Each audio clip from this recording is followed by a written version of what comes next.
Nginibingelele, nginamukele ekhaya lamaphupho. Namhlanje sizokhuluma ngamaphupho ngezincwadi. Uma le video ibuka ku-YouTube, sishaya u-subscribe.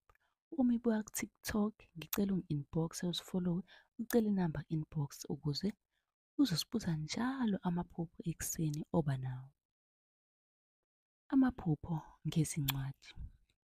Lokhu-ke abaningi bekubuza besho khona ukuthi mina ngiphupha ngesikole, ngezivivinyo, ngemfundo. Lokho uzokwazi konke namhlanje. Lalela nje le video uyiqede yonke. Uma uphupha ukuthi ufunda izincwadi, kusho ukuthi kungenzeka uhlangabezane nokulahlekelwa maduzane nje ngenxa yabangani bakho abangathembekile kuwena.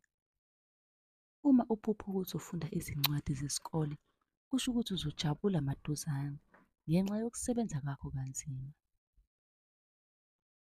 Amaphupho ngesikole. Uma uphupha ukuthi usesikoleni noma-ke kuzobe kubukwa wena emhlanganweni olandelayo oya kuwona. Njengoba amaphupho anezincazelo ezahlukahlukene, ukuphupha ngesikole kubuye kusho ukuthi-ke kumele uthwase. Amaphupho ngesivivinyo. Uma uphupha ubhala isivivinyo, uzobhekana nokuhlupheka maduzane nje.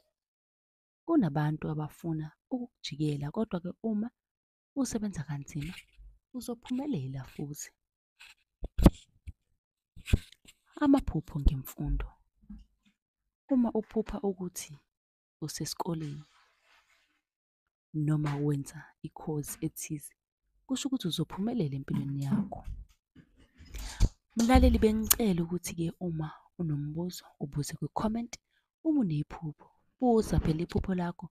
Ngizobe sengikwenzela eyakho ividiyo nawe ngichaza kabanzi ngalelo phupho. Ukhumbule ukuthi ku-YouTube kunenqwaba yamavidiyo la engichaza khona amaphupho.